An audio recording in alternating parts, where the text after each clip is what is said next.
앞장에서 우리는 중요한 사실을 확인했습니다. 인간은 결코 혼자 존재하는 생명체가 아닙니다. 우리는 수많은 미생물과 함께 살아가는 하나의 생태계입니다. 그렇다면 이제 한 걸음 더 들어가 보겠습니다. 생명은 어떻게 서로 연결되어 있을까요? 세포와 세포는 무엇을 통해 대화할까요? 장과 뇌는, 면역과 에너지는, 미생물과 인간은 어떤 언어로 소통할까요? 겉으로 보기에는 세포도 따로, 장기도 따로, 미생물도 따로 존재하는 것처럼 보입니다. 하지만 실제 생명은 그렇게 분리되어 있지 않습니다. 생명은 아주 작은 막 구조, 즉 나노소포를 통해 끊임없이 서로 연결되어 있습니다. 우리 눈에는 보이지 않을 만큼 작지만 그 작은 소포들이 생명의 흐름을 이어주는 숨은 연결망입니다.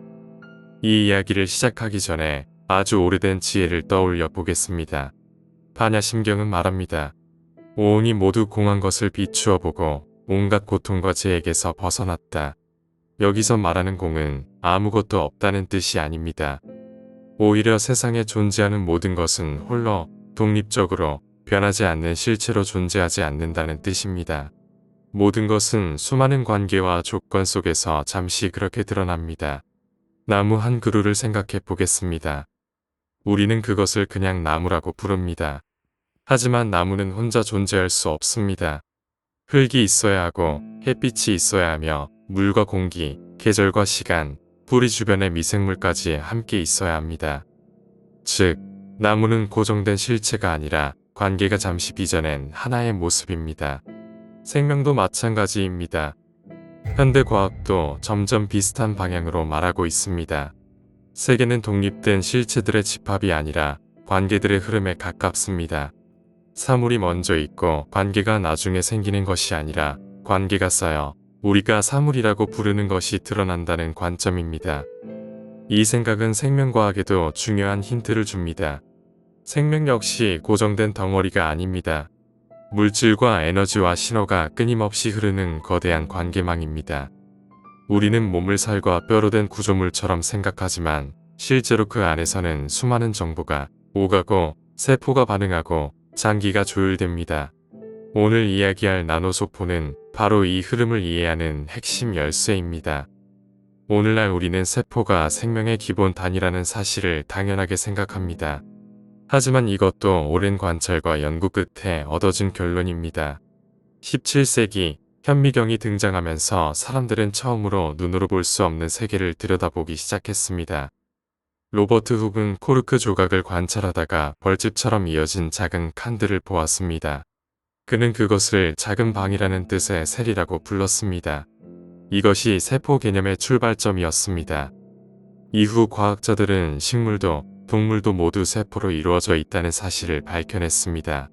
세포 안에는 DNA가 있고 유전 정보가 전달되며 에너지가 만들어지고 질서가 유지됩니다. 세포는 단순한 작은 구조물이 아니라 생명의 기본 단위입니다. 그런데 여기서 다시 질문이 생깁니다. 맨 처음 세포는 어디에서 왔을까요? 생명의 시작은 아직도 과학의 큰 수수께끼입니다. 하지만 많은 과학자들은 생명이 처음부터 완성된 세포로 등장한 것이 아니라 아주 단순한 막구조에서 시작되었을 가능성을 생각합니다. 원시 지구의 바다에서 지질 분자들이 물속에서 스스로 모여 작은 막주머니를 만들었을 수 있습니다. 바로 소포입니다. 생명의 시작에서 중요한 것은 DNA나 단백질만이 아닙니다. 그보다 먼저 필요한 것이 있습니다. 바로 경계입니다. 안과 밖을 구분하는 막이 있어야 안쪽의 물질이 흩어지지 않고 화학 반응이 반복될 수 있습니다. 소포는 지질 이중층으로 이루어진 닫힌 주머니입니다. 이 작은 주머니 안에서 물질이 농축되고 반응이 반복되며 외부 환경으로부터 보호받을 수 있었습니다. 어쩌면 생명의 최초 원형은 작은 소포였을지 모릅니다. 세포가 등장한 뒤에도 생명의 역사는 경쟁만으로 발전하지 않았습니다. 협력과 공생이 훨씬 더 중요했습니다. 약 40억 년 전 원시 지구의 바다에서 최초의 생명 시스템이 등장했을 가능성이 있습니다. 그리고 오랜 시간이 지난 뒤 결정적인 사건이 일어납니다. 세포 내 공생입니다. 약 20억 년 전 어떤 원시 세포가 산소를 잘 활용하는 세균을 삼켰습니다. 보통이라면 소화되어 사라졌을 것입니다. 하지만 이번에는 달랐습니다. 그 세균은 세포 안에서 살아남아 에너지를 효율적으로 만들어 주었습니다. 숙주는 더 많은 에너지를 얻었고 삼켜진 세균은 안전한 집을 얻었습니다. 오랜 시간이 지나 그 세균은 세포의 일부가 되었습니다. 그것이 바로 미토콘드리아입니다. 식물의 엽록체도 비슷한 공생의 결과입니다. 생명은 혼자 강해져서 복잡해진 것이 아닙니다. 다른 존재를 받아들이고 협력함으로써 더 높은 차원으로 진화했습니다. 이제 현재의 세포 안으로 들어가 보겠습니다. 인간의 세포는 하나의 작은 도시와 같습니다. 세포막은 도시의 경계이자 출입문입니다. 세포액은 설계도를 보관하는 시청과 같습니다. 미토콘드리아는 발전소이고 소포체와 골지체는 공장과 물류센터이며 리소좀은 청소와 재활용을 담당하는 처리장입니다. 이 도시가 건강하게 유지되려면 각 기관이 제 역할을 하는 것만으로는 부족합니다. 무엇을 만들고 어디로 보내고 무엇을 버리고 무엇을 다시 재활용할지에 대한 질서가 필요합니다. 세포의 건강은 정확한 소통과 운반에 달려 있습니다. 그리고 이 세포 도시의 핵심 운반 수단이 바로 소포입니다. 소포 없이는 세포 안의 물류와 통신이 제대로 이루어질 수 없습니다. 소포는 세포 안에서만 움직이지 않습니다. 세포는 세포 밖으로도 소포를 내보냅니다. 이것이 세포의 소포 EV입니다. EV 안에는 단백질, 지질, RNA, 대사산물 같은 중요한 정보가 담겨 있습니다. 세포는 이 소포를 통해 멀리 떨어진 다른 세포에게 메시지를 보냅니다. 이것은 편지이기도 하고 택배이기도 합니다. 때로는 구조 요청이고 때로는 회복 신호입니다. 어떤 세포가 스트레스를 받으면 그 상태를 알리는 소포를 보낼 수 있습니다. 또 어떤 세포는 회복에 필요한 신호를 담아 다른 세포에게 전달할 수 있습니다. 세포의 소포는 세포들 사이를 오가는 정교한 소통의 언어입니다. 더 흥미로운 사실이 있습니다. 미토콘드리아도 단순한 발전소가 아닙니다. 최근 연구들은 미토콘드리아가 손상된 부분을 작은 소포에 담아 내보내거나 필요한 지질과 신호를 다른 세포 구조에 보내 세포 전체의 균형을 조정할 수 있음을 보여주고 있습니다. 이것을 미토콘드리아 유래소포라고 부릅니다. 미토콘드리아는 ATP만 만드는 에너지 공장이 아닙니다. 세포 전체의 질서 유지, 청소, 복구, 구조 조정에 관여하는 능동적인 지휘자에 가깝습니다. 특히 미토콘드리아와 소포체, 리소좀의 연결은 매우 중요합니다. 이곳에서는 칼슘이 오가고 지질이 이동하고 스트레스 신호가 전달됩니다.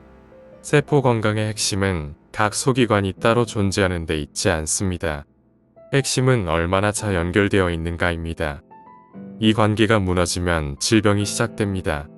알츠하이머병에서는 단백질 품질 관리와 칼슘 조절이 흐트러지고 미토콘드리아와 소포체 사이의 소통 이상이 신경세포 손상으로 이어질 수 있습니다.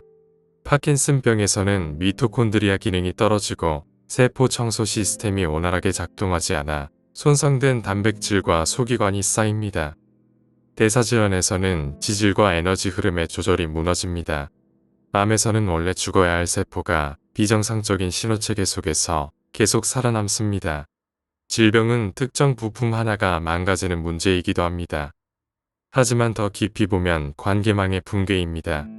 신호가 끊기고 물질 이동이 어긋나고 정화와 복구가 늦어지고 전체 균형이 무너질 때 질병은 모습을 드러냅니다. 노화도 이 관점에서 다시 볼 수 있습니다. 노화는 단순히 몸이 오래되어 닳는 현상이 아닙니다. 세포와 세포의 연결, 미토콘드리아와 소포체의 협력, 장내 미생물과 숙주의 신호 교환, 수면과 음식과 운동과 마음의 균형이 서서히 흐트러지는 과정입니다. 따라서 건강하게 늙는다는 것은 시간을 거스르는 일이 아닙니다. 무너져가는 관계를 다시 정돈하고 끊어진 연결을 회복하며 생명의 흐름을 다시 부드럽게 만드는 일입니다. 노화를 이해하려면 개별 기관만 보아서는 부족합니다. 몸 전체의 연결, 세포 안팎의 물류와 신호, 미생물과 인간 사이의 대화까지 함께 보아야 합니다. 과거의 세포 내 공생은 한 세포가 다른 세포를 내부에 받아들여 함께 살아가는 방식이었습니다. 그 결과 미토콘드리아와 엽록체가 탄생했습니다. 그런데 오늘날 우리는 또 다른 차원의 공생을 보고 있습니다. 세포가 물리적으로 하나가 되지 않아도 세포의 소포를 통해 서로의 정보를 주고받으며 공생적 상호작용을 이어갈 수 있습니다. 예를 들어 장내 유익균인 락토바실러스는 작은 소포를 분비할 수 있습니다. 이 소포는 우리 세포에 흡수되어 항산화 반응을 높이고 에너지 대사를 조절하며 미토콘드리아 기능을 돕는 방향으로 작용할 가능성이 있습니다. 과거에는 세균이 세포 안으로 들어와 미토콘드리아가 되었다면 오늘날에는 세균이 소포를 통해 우리 세포의 기능을 조율하고 있는 셈입니다. 미토콘드리아는 과거 공생의 흔적이고 세포의 소포는 현재 진행 중인 공생의 언어입니다. 이쯤에서 우리는 다시 묻게 됩니다. 생명이란 무엇일까요? 우리는 생명을 고정된 몸, 눈에 보이는 개체, 이름 붙일 수 있는 실체로 생각합니다. 하지만 생명은 그 반대에 가깝습니다. 생명은 고정된 덩어리가 아니라 흐름입니다. 닫힌 개체가 아니라 관계입니다. 혼자 존재하는 실체가 아니라 서로를 살리는 연결망입니다. 나라는 존재도 마찬가지입니다. 30년 전의 나와 지금의 나는 같은 세포도 아니고 같은 생각도 아니며 같은 몸도 아닙니다. 그런데도 우리는 자신을 하나의 연속된 존재로 느낍니다. 왜 그럴까요? 물질이 그대로 남아 있어서가 아닙니다. 끊기지 않는 흐름과 관계가 이어지고 있기 때문입니다. 나는 고정된 실체가 아니라 이어지는 생명의 흐름입니다. 이제 우리가 지나온 이야기를 하나로 묶어 보겠습니다. 우리는 오랫동안 생명을 형태로 이해해 왔습니다. 몸은 단단한 구조이고 세포는 그 구조를 이루는 작은 단위이며 각 장기는 고유한 기능을 수행하는 독립된 기관이라고 생각했습니다. 하지만 오늘 들여다본 생명은 조금 달랐습니다. 생명은 멈춰있는 구조가 아니라 끊임없이 움직이는 과정이었습니다. 고정된 형태가 아니라 지속적으로 변하는 상태였고 각 부분이 따로 존재하는 것이 아니라 서로 영향을 주고받는 하나의 흐름이었습니다. 그 흐름을 이어주는 가장 작고도 중요한 단위가 바로 나노소포입니다. 나노소포는 너무 작아서 눈으로 볼 수 없습니다. 하지만 그 작음 속에 생명의 본질이 들어 있습니다. 세포는 이 작은 소포를 통해 자신의 상태를 밖으로 내보내고 다른 세포의 신호를 받아들이며 필요할 때 도움을 요청하고 때로는 다른 세포를 회복시킵니다. 이것은 단순한 물질 이동이 아닙니다. 의미의 전달입니다. 지금 나는 손상되었다. 회복을 시작해야 한다. 방어하라. 이제 안정하라. 나노소포는 생명이 서로를 이해하고 조율하고 함께 살아가기 위해 사용하는 언어입니다. 겉으로 우리 몸은 하나의 단단한 덩어리처럼 보이지만 그 안에서는 작은 소포들이 끊임없이 오가며 보이지 않는 대화를 이어가고 있습니다. 세포와 세포 사이에서, 장기와 장기 사이에서, 인간과 미생물 사이에서 이 대화는 멈추지 않습니다. 생명은 하나의 구조물이 아니라 하나의 우주입니다.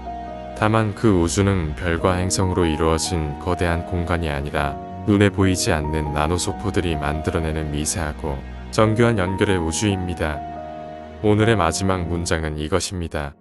생명은 세포 안에 갇힌 것이 아니라 나노소포를 통해 서로를 건너가며 연결되는 흐름의 우주입니다. 그리고 이 흐름을 이해하는 순간 우리는 병을 고치는 것을 넘어 생명의 질서를 회복하고 노화와 질병을 전혀 다른 방식으로 바라보는 새로운 출발점에 서게 됩니다.